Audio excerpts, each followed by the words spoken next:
बिस्मिल्लाहिर्रहमानिर्रहीम। अस्सलाम वालेकुम स्टूडेंट्स, कैसे हैं आप सब लोग? एंजॉय कर रहे हैं? हॉलीडेज़ को एंजॉय कर रहे हैं? लेक्चर्स को एंजॉय कर रहे हैं? ठीक हो गया, गुड, वेल एंड गुड। तो स्टूडेंट्स, आज का जो हमारा लेक्चर है वो है इनकैप्सुलेशन। इनकैप्सुलेशन क्या चीज़ होती है, आज हमने इसको डिस्कस करना है कि इनकैप्सुलेशन क्या चीज़ होती है, किस तरीके से इनकैप्सुलेशन की जाती है। ठीक है, तो आज हम इसको इनकैप्सुलेशन को डिस्कस करते हैं। ठीक है,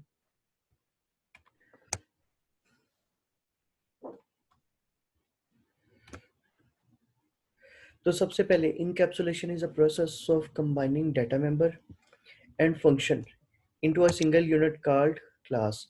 सबसे पहले इस लाइन को अंडरस्टैंड करें। वो कहते हैं encapsulation is the process of combining data member and member function into a single unit called class. ठीक है, इसको भी हम प्रैक्टिकल करके भी देखेंगे कि डाटा मेंबर को और मेंबर फंक्शन को एक सिंगल यूनिट में इसने जो है वो कंबाइन करना है। मतलब सिंगल यूनिट के जरिए आप डाटा मेंबर को भी कॉल कर रहे होगे और मेंबर फंक्शन को भी कॉल कर रहे होगे। ठीक है, this is to prevent the access to the data directly access them is providing through the function of the class। वो कहता है कि इनकैप्सुलेशन से ये आपको अलाउ नहीं करता कि कभी भी आप डाटा मेंबर को मेंबर फंक्शन से कॉल करें। ठीक है, कभी भी ये अलाउ नहीं करेगा। This is to prevent the access the data member directly the access them in providing through the function of the class। या फंक्शन के जरिए कॉल कर सकते हैं, डायरेक्टली आप मेंबर फंक्शन के जरिए इसको कॉल नहीं कर सकते। It is one of the popular feature of object oriented programming data heading. मैं आपको इस तरीके से थ्योरी बताता रहूँ, आपको कभी भी इनकैप्सुलेशन की समझ नहीं लगेगी जब तक आपको प्रैक्टिकल करके ना दिखाया जाए। जैसे ही आपको प्रैक्टिकल करके दिखाया जाएगा तो तभी आप इनकैप्सुलेशन को अंडरस्टैंड कर सकते हैं कि इनकैप्सुलेशन क्या होती है, इसके ऊपर कैसे वर्कआउट किया जाता है। तो इसमें हम एक कोड करते हैं इनकैप्सुलेशन से रिलेटेड और उसके बाद देखते हैं कि इनकैप्सुलेशन क्या होती है और इसको किस तरीके से इम्प्लीमेंट करना है, किस तरीके से अपने प्रोग्राम में इसको एग्जीक्यूट करना है। तो हम कोड की तरफ जाते हैं और कोड को अंडरस्टैंड करने की कोशिश करते हैं कि इनकैप्सुलेशन में इस कोड को किस तरीके से इम्प्लीमेंट किया जाएगा। ये हमारा विजुअल स्टूडियो है। ठीक है, इसमें न्यू प्रोजेक्ट करते हैं।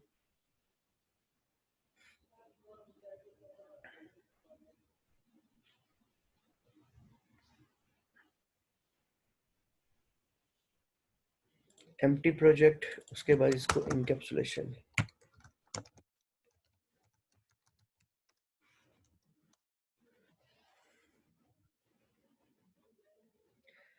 एम्प्टी प्रोजेक्ट करने के बाद हमने इसको इनकैप्सुलेशन का प्रोजेक्ट स्टार्ट किया। इसका नाम हमने प्रोजेक्ट का नाम इनकैप्सुलेशन रखा है और इसको हम स्टडी करते हैं किस तरीके से इनकैप्सुलेशन को इम्प्लीमेंट करना है। अभी जैसे ही ब्राउजिंग होता है उसके बाद हम इस कोड को, इसका कोड इम्प्लीमेंट करते हैं और उस कोड के अगेंस्ट देखते हैं कि उन जो लाइनों का हमने पढ़ा था कि मेंबर फंक्शन और डाटा मेंबर को एक क्लास के अंदर एक सिंगल यूनिट से कॉल करना है। तो इस चीज़ को हम डिटेल में डिस्कस करते हैं। ठीक है, न्यू आइटम किया सबसे पहले। न्यू आइटम करने के बाद C plus plus code, C plus plus code इसके अंदर ऐड कर दिया।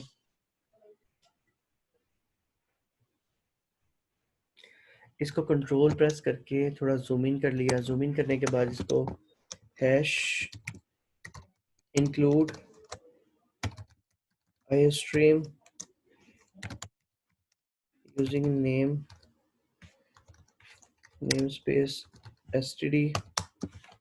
उसके बाद सॉरी, सबसे पहले हम करेंगे क्लास ए। ये class E N C A P S U L A T I O N, encapsulation ये क्लास की ब्रैकेट्स से दी। उसके बाद क्लास की ब्रैकेट्स देने के बाद हम सबसे पहले डाटा मेंबर डिफाइन करते हैं। आपको पहले मैंने बताया वही hash include iostream library add की गई हुई है using name space STD APIs create किए हैं। क्लास इनकैप्सुलेशन क्रिएट करने के बाद यहाँ पे हम करते हैं प्राइवेट प्राइवेट इंट ए। ओके, उसके बाद पब्लिक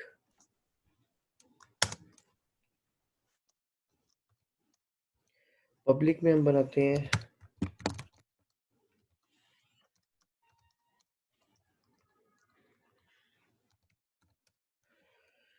ठीक हो गया। अब ये जो है हमारे पास है डेटा मेंबर, ये हमारे पास डेटा मेंबर है, ठीक है। इसके बाद इसमें जाने के बाद डेटा मेंबर से हम इधर जाते हैं,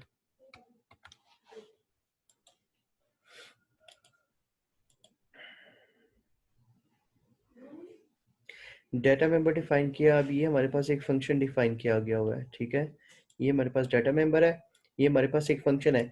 तो इनकैप्सुलेशन का मतलब ये होता है कि आपने डेटा मेंबर को और उसके मेंबर फंक्शन को, ठीक है, एक सिंगल यूनिट में कॉल करना है, ठीक है। तो एक सिंगल यूनिट में कैसे हम कॉल करेंगे इस चीज को हम देखते हैं, ठीक है। x is equal to a, ठीक है।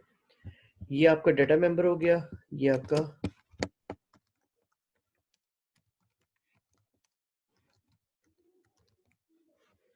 ये आपका मेंबर फंक्शन हो गया। ऊपर डेटा मेंबर है, नीचे मेंबर फंक्शन है। अब इसके बाद हम देखते हैं कि इन दोनों को एक सिंगल यूनिट में किस तरीके से कॉल करना है। कि ये डाटा मेंबर को भी और मेंबर फंक्शन को भी एक मैं सिंगल यूनिट में कॉल करने लगा हूँ। एक और फंक्शन बनाता हूँ, इंट गेट। इंट गेट करने के बाद, ठीक है, मैं फंक्शंस की ब्रैकेट लगाता हूँ। ये मैंने एक फंक्शन बनाया है और उसको मैं कहता हूँ सिंगल यूनिट। Single unit. अब इस सिंगल यूनिट में मैं रिटर्न कर देता हूँ किसको, एक्स को, ठीक है। इस सिंगल यूनिट में मैंने किसको रिटर्न किया है, एक्स को रिटर्न किया है, ठीक हो गया। Int x single unit. अब इसमें यह दे रहा है identifier x is undefined, identifier x is undefined.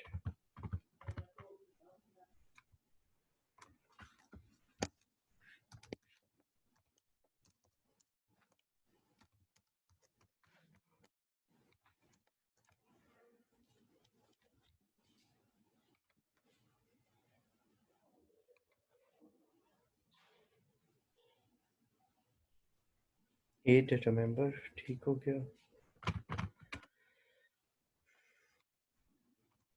Identifier x को वो अनडिफाइन क्यों कह रहा था, क्योंकि हमने फंक्शन के अंदर पैरामीटर पास किया है। तो हमने बेसिकली डाटा मेंबर को कॉल करना है, क्योंकि हमने इनकैप्सुलेट करना है डाटा मेंबर और मेंबर फंक्शन को, ठीक है। तो इस तरह रिटर्न ए करेंगे, तो ए के अकॉर्डिंग ये डाटा मेंबर भी कॉल हो रहा है, उसके साथ इसका फंक्शन का जो पैरामीटर है वो भी कॉल हो रहा है। दोबारा से इस चीज़ को समझे कि इनकैप्सुलेशन का मतलब होता है, जो इनकैप्सुलेशन होती है कि इनकैप्सुलेशन है is a process of combining data member and function in a single unit called class। कि data member को और member function को एक single unit में कॉल करना है, उसको हम क्या कहते हैं, क्लास कहते हैं, ठीक है। तो इसमें हम जाके data member और member function को एक single unit में कॉल करना है, रिटर्न ए करना है, ठीक है। ए इज इक्वल टू एक्स है यहाँ पे, ठीक है। इंट ए है। तो हम क्या करेंगे यहाँ पे, ए इज इक्वल टू एक्स किया। ए क्या चीज़ है, डाटा मेंबर है। एक्स क्या है, फंक्शन का पैरामीटर है, ठीक है। और इन दोनों को एक सिंगल यूनिट में कॉल कर रहे हैं, सिंगल यूनिट में यहाँ पे कॉल कर रहे हैं। अब इसको कॉल करने का तरीकाकार है, कॉल करने का तरीकाकार क्या होगा, सबसे पहले हम वाइड मेन बनाएंगे। वाइड मेन बनाने के बाद इसकी ब्रैकेट्स देंगे। ब्रैकेट्स देने के बाद हम सबसे पहले क्लास का ऑब्जेक्ट बनाएंगे। इन कैप्सुलेशन इसका ऑब्जेक्ट बनाते हैं ई के नाम से, ठीक है। इसका ऑब्जेक्ट ई के नाम से बना लिया। ई डॉट, हम सबसे पहले फंक्शन को कॉल करते हैं। फंक्शन में हमने एक पैरामीटर दिया हुआ है, उसको हम वैल्यू दे देते हैं 10, ठीक है। ई डॉट गेट, सी आउट कर देते हैं यहाँ पे, सी आउट ई डॉट गेट, ठीक हो गया। और उसके बाद सिस्टम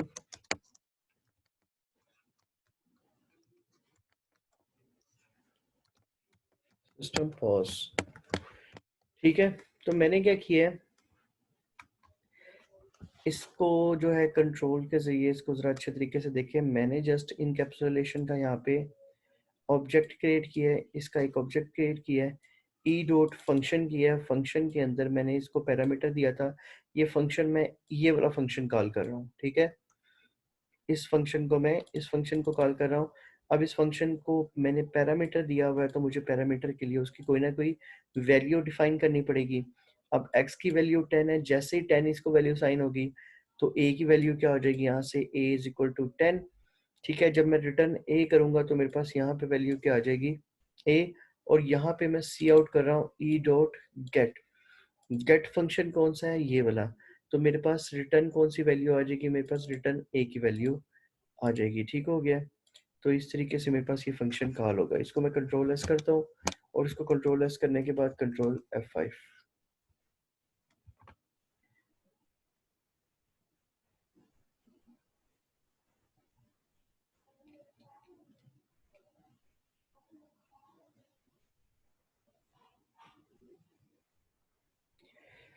एरर दे रहे इस एरर को देखते हैं। फंक्शन में मस्ट रिटर्न अ वैल्यू, इसकी डाटा टाइप इंट रखी है तो इसको भी हमें रिटर्न वैल्यू देनी पड़ेगी। RET return zero. Return zero करने के बाद इसको कंट्रोल F5 करते हैं। जैसे इसको कंट्रोल F5 करेंगे तो इसकी वैल्यूज देखते हैं क्या आती है। Data member, member function, single unit. अब ये देखिए 10 वैल्यू मेरे पास आ रही है। तो मैंने क्या किया है, ये 10 वैल्यू मेरे पास किस तरीके से आ रही है कि मैं जस्ट एक सिंगल यूनिट को कॉल कर रहा हूँ। अब ये सिंगल यूनिट क्या है, गेट का मतलब गेट एक सिंगल यूनिट है जो किस किस को कंबाइन कर रहा है, इस मेंबर फंक्शन को कंबाइन कर रहा है और इस डाटा मेंबर को कंबाइन कर रहा है। ठीक है, डाटा मेंबर और मेंबर फंक्शन को कंबाइन करने के बाद मैं एक सिंगल यूनिट जिसको हम कहते हैं गेट, गेट के जरिए जो है मैं इस फंक्शन के थ्रू इसको एक सिंगल यूनिट के जरिए इसका रिजल्ट लेके आ रहा हूँ। ठीक है, तो इसको हम कहते हैं इनकैप्सुलेशन। ठीक है, इसी तरह आप दूसरी वैल्यूज इसके अंदर डिफाइन करते हैं तो उस मेथड से भी आप इसको इंटीग्रेट कर सकते हैं, अपडेट कर सकते हैं। अब अगर ब्रेक पॉइंट के ऊपर चला के मैं देखूँ तो इसके ऊपर देखते हैं ब्रेक पॉइंट के ऊपर इम्प्लीमेंट करने के बाद क्या क्या चीज़ें कैसे चलती हैं। यहाँ पे डिबग में जाते हैं और यहाँ पे डिबग में जाके स्टार्ट डिबगिंग करते हैं। जैसे ही मैंने स्टार्ट डिबगिंग की तो मैं इसका एक एक पॉइंट चलाता हूँ, एक एक पॉइंट कंपाइल करता हूँ। जब मैं इसको डिबग में जाके टूल्स में जाके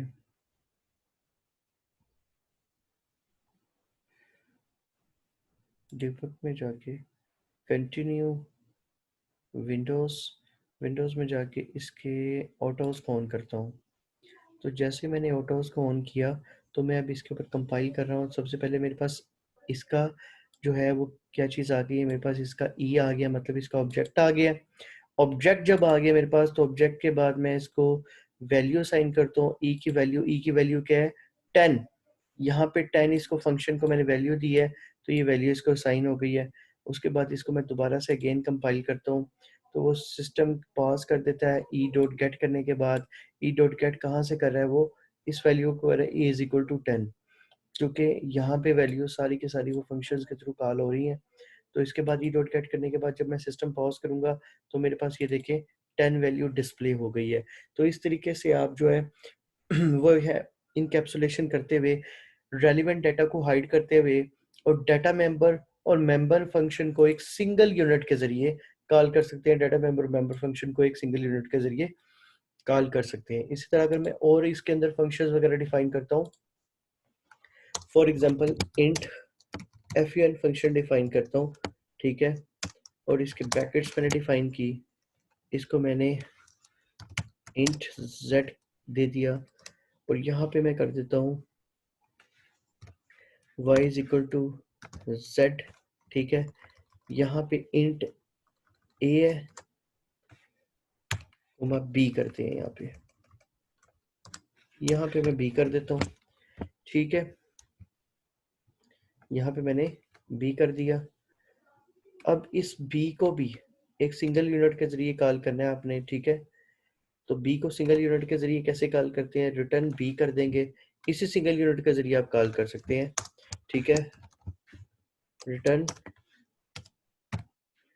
b। ठीक हो गया। अब ये सिंगल यूनिट के जरिए b भी कॉल हो रहा है। अब इसके बाद मैं इसको थोड़ा सा नीचे लेके जाता हूँ और यहाँ पे उसी क्लास का इनकैप्सुलेशन का ई जो है, ई डॉट फंक्शन fun, इसको मैं वैल्यू दे देता हूँ 100।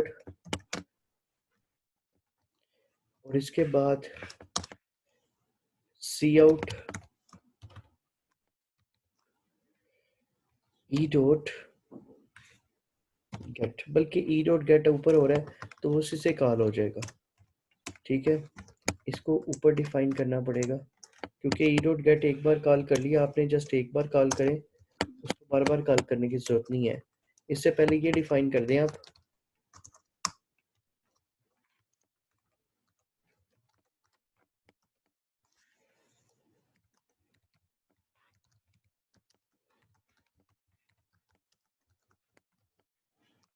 Function values are. ठीक है, ई डॉट गेट करने के बाद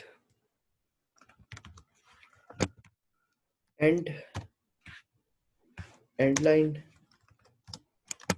कंट्रोलर्स किया, कंट्रोलर्स करने के बाद इसको ऑलरेडी जो आपका कंपाइल हो रहा है इसको क्लोज करते हैं और अब इसको दोबारा से कंपाइल करके देखते हैं तो मेरे पास दो रिटर्न वैल्यूज आएंगी जस्ट इससे एक सिंगल यूनिट से। ठीक है, तो मैं दो रिटर्न वैल्यूज को देखता हूँ कि मेरे पास दो रिटर्न वैल्यूज कैसे आ रही हैं। रिटर्न करना इसमें भूल के हम दोबारा से मिस्टेक हो जाती है। रिटर्न 0 कंट्रोलर्स और इसके बाद कंट्रोल F5।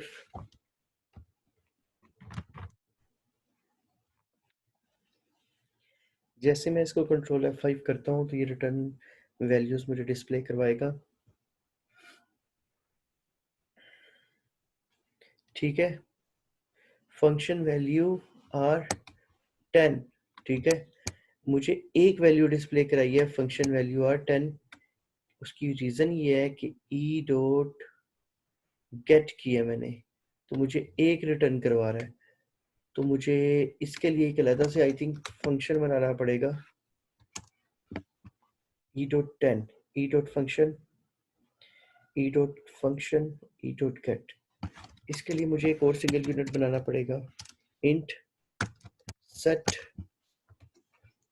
सेट करने के बाद रिटर्न बी और इसी तरह यहाँ पे इसको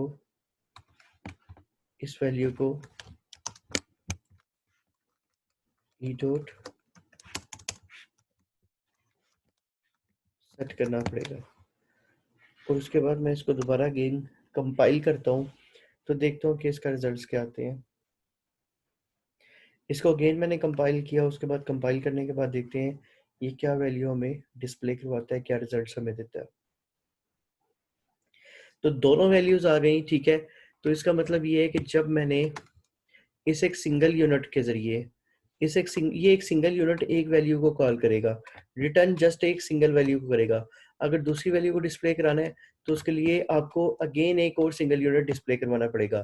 तो ये सिंगल यूनिट का काम होता है, ये डेटा मेंबर्स को और मेंबर फंक्शन को कंबाइन करता है और कंबाइन करने के बाद डिस्प्ले कराता है। ठीक है, तो बेटा आपने इन टॉपिक्स के ऊपर, इन स्लाइडों के ऊपर अच्छे तरीके से कंसंट्रेट करना है, इसको अंडरस्टैंड करना है कि किस तरीके से इनके ऊपर काम किया गया, वर्कआउट किया गया हुआ है। ठीक है, इनकैप्सुलेशन का इससे जो नेक्स्ट लेक्चर होगा उसमें फर्दर मैं आपको कोडिंग सिखाऊंगा, इनहेरिटेंस के साथ सिखाऊंगा, एब्स्ट्रैक्शन के साथ सिखाऊंगा। तो इससे पहले जो आपने एब्स्ट्रैक्शन पढ़ी थी उसमें क्या होता है, हाइड कर देते हैं कोई भी डाटा को, रेलिवेंट इंफॉर्मेशन प्रोवाइड करते हैं।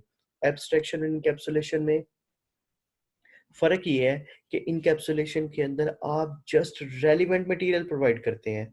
फॉर एग्जांपल, आप डाटा मेंबर और मेंबर फंक्शन को एक सिंगल यूनिट के अंदर कंबाइन कर देते हैं। ठीक है, जैसे कि मैंने ये सिंगल यूनिट किया हुआ है, ये सिंगल यूनिट है जो कि किसको, ये डाटा मेंबर को और मेंबर फंक्शंस को आपस में कंबाइन करता है। ठीक है, तो इस तरीके से आप इसको कॉल कर सकते हैं। ठीक है, इसी तरह आप इसमें अगर आप क्लासेस इनहेरिटेंस करना चाहते हैं, क्लास बी करता हूँ, इसकी मैं पब्लिक कर देता हूँ, पब्लिक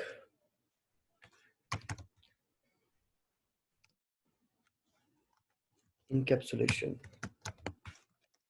ठीक है, इसके साथ करता हूँ तो मैं इसके साथ करके भी इसको इनहेरिटेंस को देख सकता हूँ कि किस तरीके से आप इसकी इनहेरिटेंस वगैरह इम्प्लीमेंट कर सकते हैं। ठीक है, तो void के एक्सपेक्टेड एंड आइडेंटिफायर। ठीक है, एक आइडेंटिफायर का वो एक्सपेक्टेड कह रहे हैं, expected and identifier void main build करने के बाद ये एरर देखते हैं। क्लीन कोड किया, क्लीन कोड मतलब कोड को आपको फिल्टर करता है, फ़िल्टर करने के बाद बिल्ट में करता हूँ और इसके अंदर एरर देखता हूँ, कोई एरर है? नहीं है। वो एरर मतलब वो ब्रैकेट्स की वजह से क्रिएट हुआ था, वो ऑटोमेटिकली ख़त्म हो गया है। तो इसी तरीके से आप इसकी चाइल्ड क्लास बना के इनहेरिटेंस करके तो इस इनकैप्सुलेशन के फंक्शन को कॉल कर सकते हैं। यहाँ पे जितना का जितना मटेरियल आप पेरेंट क्लास से कर रहे हैं, यहाँ पे फॉर एग्जांपल मैं बी क्लास कर देता हूँ जस्ट। तो अगर मैं चाइल्ड क्लास का ऑब्जेक्ट बना देता हूँ तो ये उस वक्त भी काम करेगा, क्योंकि जो चाइल्ड क्लास होती है वो पेरेंट क्लास की ईच एंड एवरीथिंग हर खसूसियात को अडॉप्ट कर रहा होता है। तो इसके बाद अगर मैं इसकी इनहेरिटेंस भी करता हूँ और इसको कंपाइल करता हूँ, तो ये चाइल्ड क्लास अपने फंक्शंस को डाटा मेंबर्स को भी कॉल करेगा और अपने पेरेंट क्लास के डाटा मेंबर और फंक्शंस को भी कॉल करेगा। ठीक हो गया? तो ये आपके पास डिस्प्ले स्क्रीन आ रही है, ठीक है? ये डिस्प्ले स्क्रीन आपके पास स्क्रीन शेयर करता हूँ, तो ये आपके पास डिस्प्ले स्क्रीन में ये सारी चीज़ें डिस्प्ले की जा रही हैं। ठीक हो गया? तो इस तरीके से आप इसके ऊपर वर्कआउट करके ये सारी चीज़ें देख सकते हैं, अंडरस्टैंड कर सकते हैं। ठीक हो गया? ये इनकैप्सुलेशन का आज का आपका टॉपिक था, जिसमें मैंने आपको बताया कि इनकैप्सुलेशन होती क्या है, किस तरीके से आप मतलब प्रोग्राम को इनकैप्सुलेट कर सकते हो, उसको अपनी रिक्वायरमेंट के अकॉर्डिंग जो है वो फ़िल्टर कर सकते हो, चेंज कर सकते हो। तो encapsulation is the process of combining data member and function in a single unit called class। तो encapsulation का बेसिक मकसद होता है कि डाटा मेंबर और मेंबर फंक्शन को एक सिंगल यूनिट मतलब क्लास में कंबाइन करना, ठीक है? और आप फंक्शंस को डायरेक्टली कॉल नहीं कर सकते, ठीक है? हमने भी फंक्शंस को डायरेक्टली कॉल नहीं किया, ठीक है? तो it is the one of the popular feature of object oriented programming that help in hiding data hiding, मतलब ये डाटा हाइडिंग के लिए यूज़ की जाती है। तो बेटा जी ये आज का आपका टॉपिक था इनकैप्सुलेशन का। इसके बाद नेक्स्ट लेक्चर में हम इनकैप्सुलेशन को, एब्स्ट्रैक्शन को जो है वो मतलब मर्ज करके, कोड को मर्ज करके देखेंगे, ठीक है? और इसको डिटेल में डिस्कस करेंगे। तो इंशाल्लाह ताला नेक्स्ट लेक्चर में हमारी मुलाकात होगी लेक्चर नंबर 8 में, इनकैप्सुलेशन के फर्दर प्रोग्राम्स में। तो आप इन टॉपिक्स को अच्छे तरीके से अंडरस्टैंड करें और इसको मतलब कोड को फर्दर एलैबोरेट करें, चेंज करें और मुझसे डिस्कशन करें, और आप मतलब गूगल के ऊपर जितने जो है वो एनकैप्सुलेशन से रिलेटेड प्रोग्राम्स हैं उनको देखें, अपने नॉलेज को खुद ग्रूम करें, ठीक है? ये कोई मतलब हार्ड एंड फास्ट नहीं है कि टीचर ने आपको एनकैप्सुलेशन बता दी तो आपने इधर तक ही रहना है। आप इसको फर्दर भी एलैबोरेट कर सकते हैं, इसको फर्दर भी इंटीग्रेट कर सकते हैं। एनकैप्सुलेशन से रिलेटेड कई चीज़ें हैं जो कंप्यूटर के ऊपर आपको मिलेंगी। तो इस चीज़ का ख्याल रखें और इसके ऊपर अच्छे तरीके से स्टडी करें, ठीक है? अपना ख्याल रखिएगा, ठीक है बेटा जी, अल्लाह हाफ़िज़, टेक केयर।